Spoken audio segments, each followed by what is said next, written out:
क्या तुम खुद लेटर ऑफ अंडरस्टैंडिंग भेजना चाहती हो?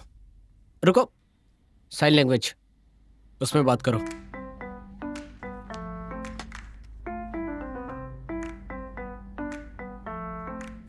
धीरे बोलो, मुझे ठीक से देखने दो।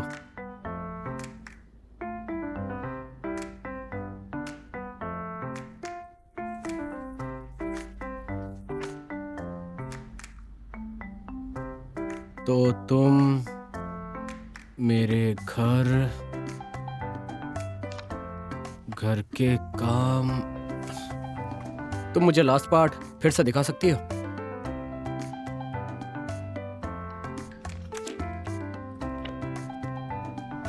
मैं तुम्हें परेशान नहीं करना चाहती। मतलब कि तुम्हारे डैड के मैटर में तुम मुझे परेशान नहीं करना चाहती। अच्छा, चलो जाओ।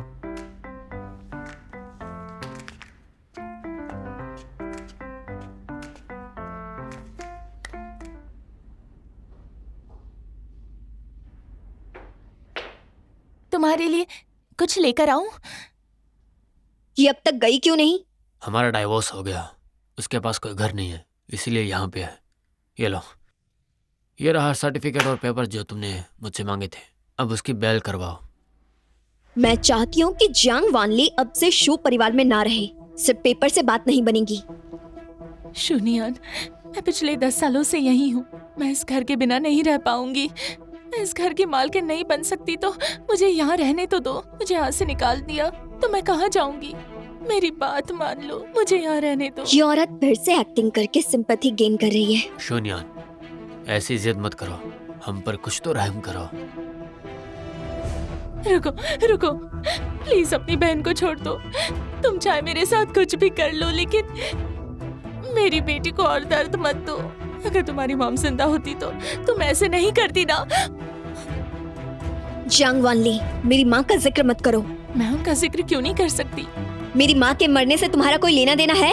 तुम्हारी माँ की डेथ इसलिए हुई क्योंकि वो बदचलन थी। उसने खुद उस बिल्डिंग से छलांग लगाई थी, पता है? उसकी डेथ का किसी से कोई भी लेना देना नहीं है, समझ गई तुम? इसीलिए इल्जाम मत लगाओ। मिशू, मिस्टर गू ने आपसे मिलने के लिए इन्हें मेरे साथ भेजा है। हमारा डाइवोर्स हो चुका है। मिस्टर शू,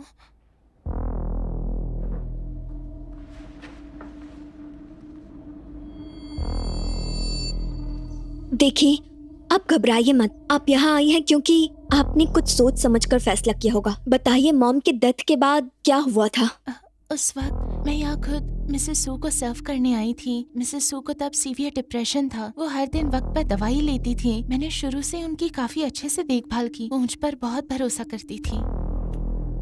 पर बाद में फिर क्या हुआ? बाद में मैंने किसी से बहुत सारे पैसे लेकर उनकी दवा चुपचाप बदल दी। उस वक्त मेरे हस्बैंड पर काफी कर्जा था, इसलिए मुझे जरूरत थी। इसलिए मैंने वो पैसे लेकर दवा बदल दी। फिर मैंने किसी को नुकसान नहीं पहुंचाया। मैंने बस वो दवा विटामिन टैबलेट से बदल दी। मिसेस शू की बाद में डेथ हुई। उसका मुझे कोई एहसास नहीं था कि किस वजह से हुई, डिप्रेशन या पता नहीं। और वो पैसे तुम्हें किसने दिए थे? जियांग वानली ये बकवास कर रही है।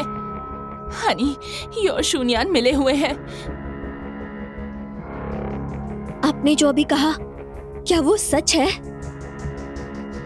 मेरे पास कुछ प्रूफ है जिससे पता चलता है कि जियान वानली ने मुझे पैसे दिए थे। ये रहा वो अग्रीमेंट जिसने मेडिसिन चेंज करने के बारे में लिखा है। उन्होंने मुझे पैसे दिए ताकि मैं मिस्टर शू के टैबलेट्स बदल दूं।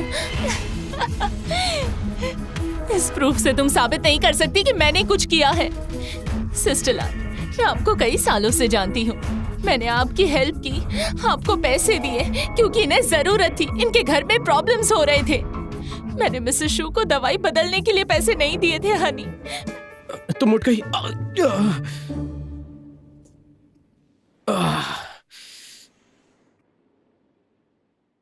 कल रात तुम ड्रंक थी। पूरी रात मेरा हाथ पकड़कर सो रही थी और कुछ बड़बड़ा रही थी। मैं बोल सकती हूँ?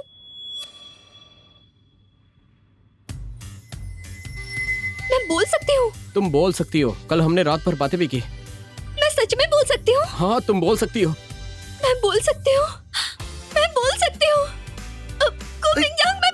ए, मैं बोल सकती हूँ, मैं बोल सकती हूँ। तुमने सुना अभी मैंने क्या कहा? हाँ मैंने सुन लिया। चिल्लाना बंद करो और प्लीज नीचे उतर जाओ। बस कूदना बंद करो के तुम नीचे उतर जाओ। ओके हाँ अब तुम बोल सकती हो। चलो और बोलने की प्रैक्टिस करो।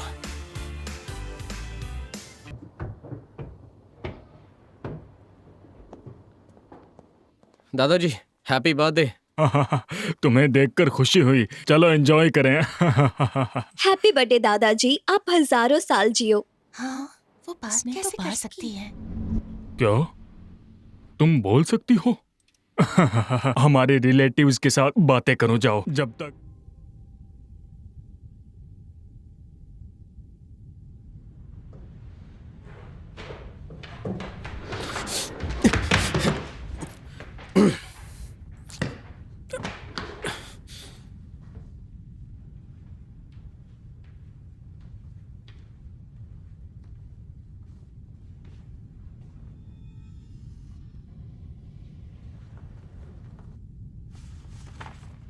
एक मिनट रुको।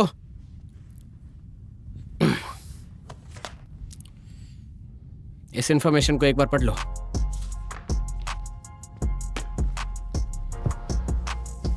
जियांग वॉनली के इन्वेस्टिगेशन के दौरान पता चला कि तुम्हारी मॉम की कुछ पिक्स ली गई थी। ये थोड़ा फिशी लग रहा है।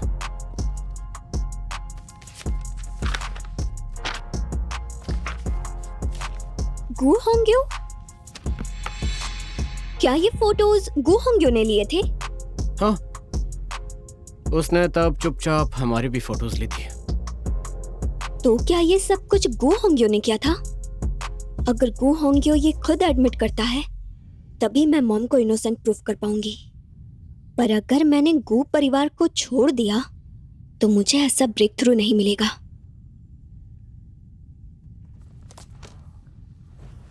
मिस्टर गु, मुझे लगता है अभी ब्रेकअप करना सही नहीं रहेगा। दादाजी ने आपको शेन परिवार से रिश्ता जोड़ने को कहा है। मुझे पहले आपकी प्रॉब्लम सॉल्व करनी चाहिए, उसके बाद ब्रेकअप। वो मेरी शादी शेन परिवार की बड़ी बेटी से कराना चाहते हैं। उससे काफी फायदा होगा। आखिर हम दोनों खानदान काफी ज्यादा अमीर हैं। शादी तो काफी पवित्र होती है, उसे कोई बिजनेस डील कैसे बना सकता है? और वैसे भी आपने अब तक मिस शेन का चेहरा भी नहीं देखा है, तो शादी का कैसे सोच सकते हैं? और आपको ऐसे इंसान से शादी करनी चाहिए जो आपको पसंद हो। 那时你总爱笑着说我好笨，却藏不住的宠溺眼神，牵我手走在缤纷，相拥在橙色黄昏，可你却在浪漫时刻转身。